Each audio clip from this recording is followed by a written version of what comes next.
ఓం నారాయణ ఆదినారాయణ. ఓం ఓం కాంతమ్మ ఓంకారి కాంతమ్మ. జై జై కాంతమ్మ జై కారి కాంతమ్మ.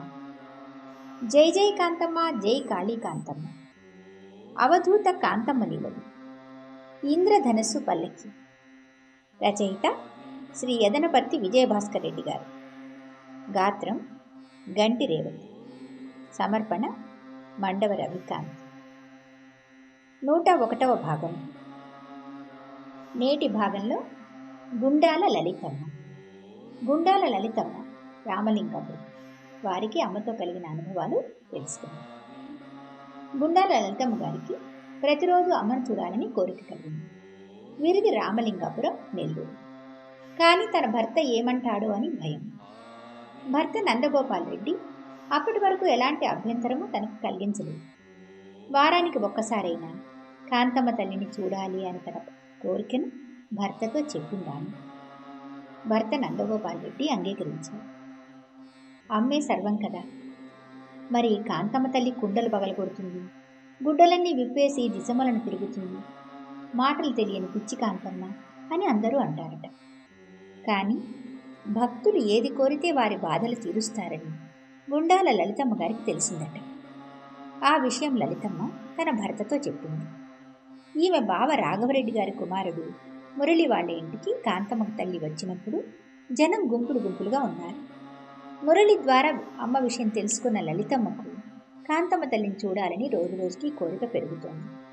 కానీ రాలేకపోతున్నది. ఎందుకంటే దేనికైనా సమయం రావాలి కదా. ఒకరోజు లలితమ్మ, మురళి భార్య రజిత డేగపుడికి కారులో చేరారు.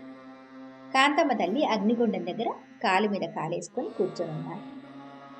ఈమెకు ప్రపంచంతో పని లేదు. సేవకుడు సుబ్బారెడ్డి స్వామి పూలు కోస్తున్నాడు. మణిస్వామి అమ్మకు కావలసిన వస్తువుల కోసం అటు ఇటు తిరుగుతున్నారు.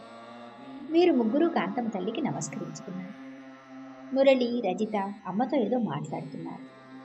లలితమ్మ మాత్రం దూరంగా కూర్చొని మౌనంగా తదేక దృష్టితో అమ్మను చూస్తున్నారు.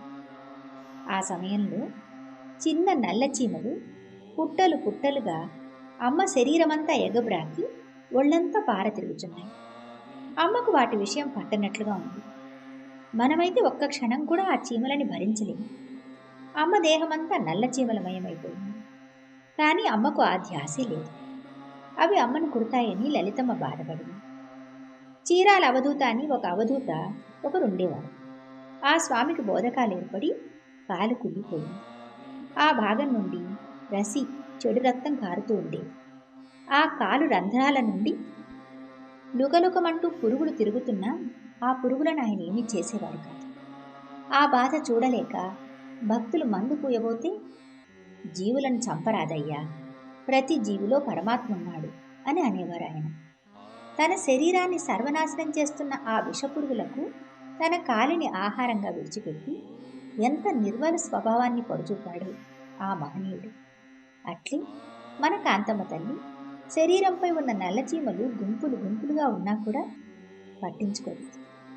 ఆ చీమలన్నీ తొందరగా అమ్మ శరీరాన్ని వదిలి దిగిపోవాలి అని లలితమ్మ తన మనస్సులో నమస్కరించుకుందో లేదో, ఒక్కసారిగా తన తలపునకు లలితమ్మ మాటకు సమాధానంగా ఒక్క క్షణంలో చీమలన్నీ అమ్మ వీపు నుండి దిగిపోయాయి. ఆశ్చర్యమేమంటే, క్షణమాత్రమున ప్రసన్నులము అంటే ఇదే కాబోలు. ఆమె మనస్సులోని ఆలోచన తన మనసులోనే ఉంది, ఇక్కడ ఆచరణ జరిగిపోతుంది. ఎంతటి మహత్తు లేనిదే కాంతమ్మ తల్లి దగ్గర ఎక్కడి నుండో వచ్చిన లలితమ్మకు అమ్మను తెలుసుకోవాలనని డేగపుడికి రావడం ఏమిటి, అతి సునాయాసంగా అమ్మ ప్రసన్నం కావడం ఏమిటి, అమ్మను కలవడం ఏమిటి, పుట్టను వదిలి నల్లచీమలు అమ్మ దేహాన్ని ఆవరించడం ఏమిటి, ఆ వచ్చిన లలితమ్మ తన మనసులో అనుకోవడం ఏమిటి. ఆ మహత్తుకు సమాధానంగా ఎవరో వచ్చి త్రోలినట్లుగా తన వంతుగా అమ్మదేహం బదిలి ఆ చీమలకు వాటంతటవే వెళ్ళిపోవాలనే తలంపు ఏమిటి. ఇదంతా చూసేవారికి ఒక ఆటలా ఉన్నా కూడా తెలుసుకోవాలి అని అమ్మను చూడవచ్చిన లలితమ్మకు అమ్మ కాంతమ్మ తల్లి విశదంగా తెలియపరచడానికి ఈ జగన్నాటకాన్ని చూపించి లలితమ్మకు కనువిప్పు కలిగించింది. మొదటి దర్శనంతోనే ఇంతటి మహాత్యాన్ని చవిచూసిన లలితమ్మ ఆనందానికి అవధులు లేక మనస్సు పరవశమైంది. తాను ఉన్న చోటు నుండి టక్కున లేచి కాంతమ్మ తల్లి చుట్టూ 3 సార్లు ప్రదక్షిణాలు చేసి, అమ్మను మన్నించు తల్లి, నిన్ను నిన్నుగా తెలుసుకొని తల్లి ఒడి చేరాలని నీ దర్శన భాగ్యానికి చేరాను, అన్యత భావించక మమ్ము దరి చేర్చుకోమని వేడుకుంది లలితమ్మ. అమ్మ లలితమ్మను అనుగ్రహించింది. లలితమ్మ సర్వదా సహస్రదా అమ్మ సేవలోనే తరించారు ఇంతకాలం. అమ్మను మోపూరు వారు వారి ఊరికి తీసుకునెళ్ళారు. మురళి భార్య రజని, లలితమ్మ వాళ్ళ ముగ్గురు కూడా అమ్మతో పాటే మోపూరికి బయలుదేరి వెళ్ళారు.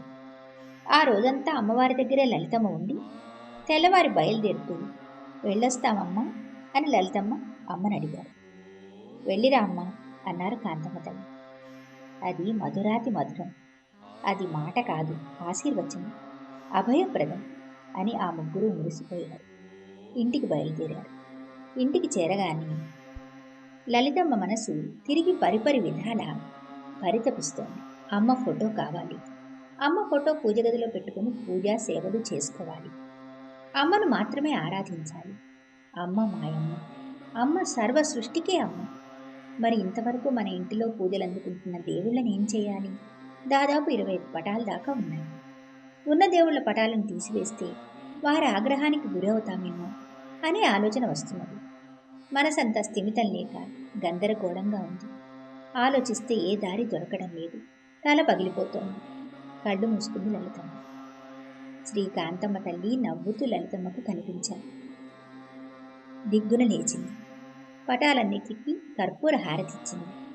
అదే ఆఖరు హారతి. దేవుళ్ల పటాలన్నిటినీ తీసుకెళ్లి ఆంజనేయ స్వామి దేవస్థానంలో ఇచ్చేసింది.